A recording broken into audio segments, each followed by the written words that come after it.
I am Mr. Sandeep Dattatreya Kardili, M.Pharm Pharmaceutics, lecturer, Mula Rural Institute of Pharmacy, Sone.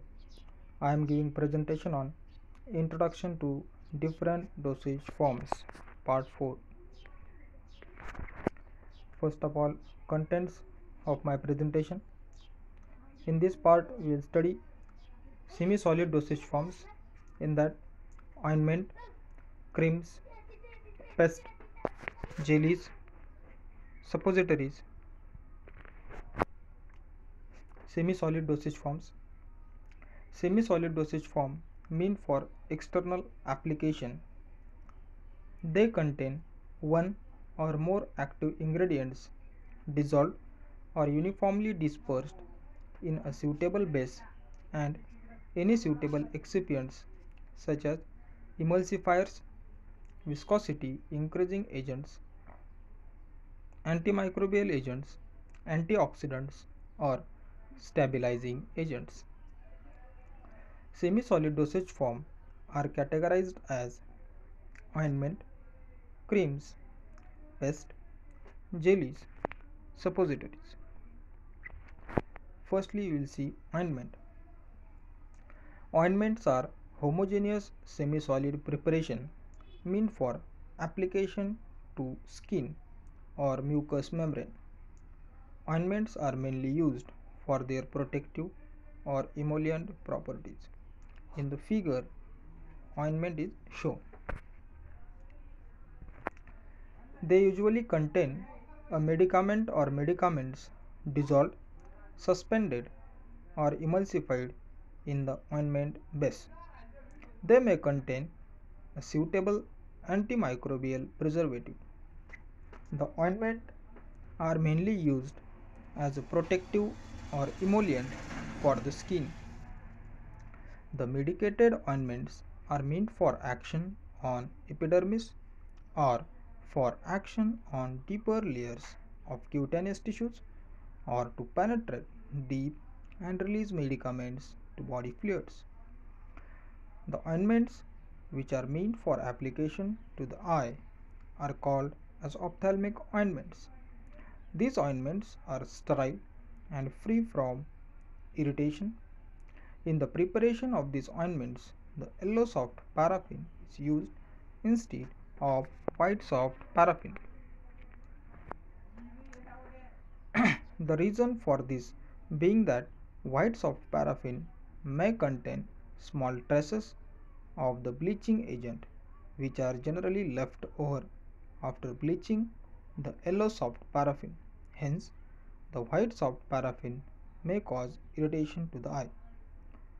While selecting a suitable ointment base, the factors such as the action desired, nature of the medicament to be incorporated, and the stability of an ointment are to be considered.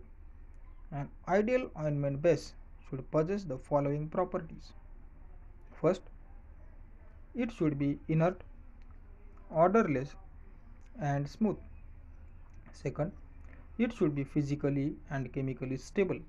Third, it should be compatible with the skin and with the incorporated medicaments. It should be of such a consistency that it spreads and softens when applied to the skin with stress. It should not retard healing of the wound. It should not produce irritation or sensitization. There is no single ointment base which possesses all the qualities of ideal ointment base. So, it becomes necessary to use more than one base in the preparation of ointments. The ointment bases are into first oleogenous bases, absorption bases, emulsion bases, and fourth water soluble bases. First, oleogenous bases. These bases consist of water soluble hydrocarbons, vegetable oils, animal fats, and waxes. The constituent of hydrocarbon bases are soft paraffin, hard paraffin, and liquid paraffin. The animal fat includes lard. The vegetable oils are used chiefly in ointments to lower the melting point or to soften bases of higher consistency. These bases serve to keep the medicaments in prolonged contact with the skin and also act as occlusive dressings. They have a low capacity to absorb water and are used cheaply for their emollient effects. These bases serve to keep the medicaments in prolonged contact with the skin and also act as occlusive dressings. They have a low capacity to absorb water and are used cheaply for their emollient effects. Bases are losing their importance nowadays for following. First, they are greasy. Second, they are sticky and are difficult to remove both from skin and clothing. Third, they retain body heat, which may produce an uncomfortable feeling of warmth. Fourth, they do not help in absorption of medicaments. Then, absorption bases. These bases are generally anhydrous substances which have the property of absorbing, that is emulsifying, considerable quantities of water but still retaining their ointment like consistency. The absorption bases are of two types: non emulsified bases and water in oil emulsions. The non emulsified bases absorb water and aqueous solutions, producing W/O emulsions, for example, wool fat, that is anhydrous lanolin, then wool alcohol, beeswax, and cholesterol.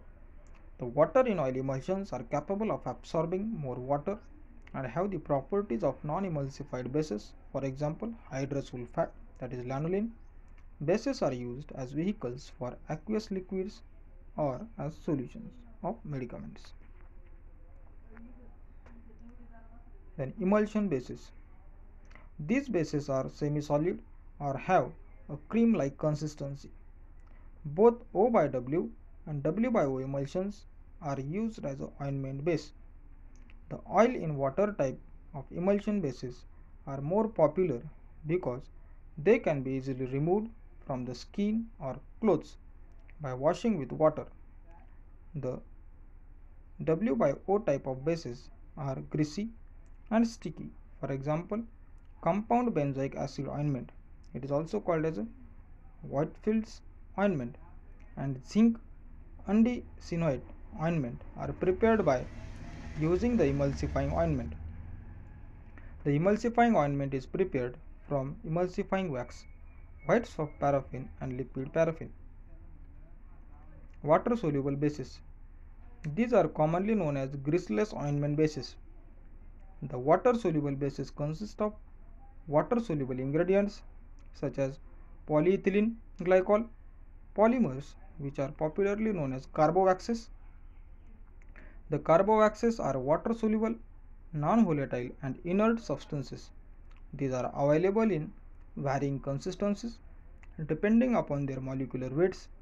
The polyethylene glycols 400, 1500, 4000, and 6000 are most commonly used in pharmacy.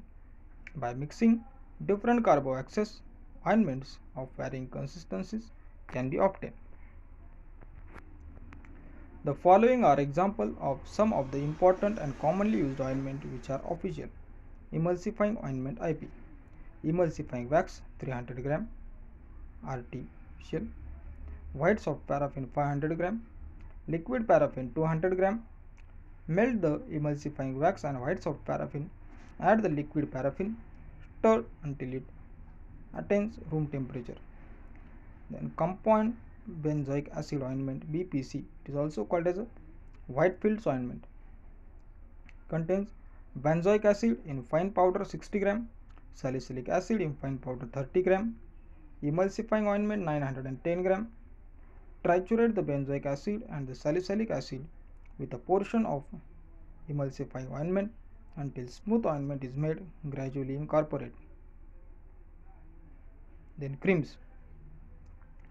Creams are homogeneous semi-solid preparations consisting of opaque emulsion systems.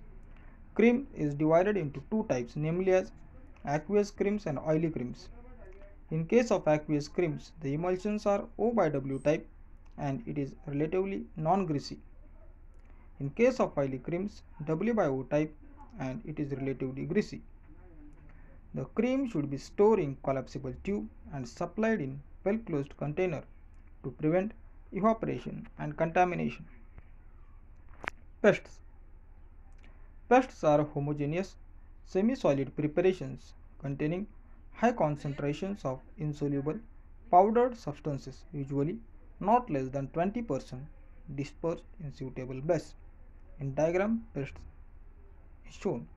They are mainly used as antiseptic, protective, soothing dressings.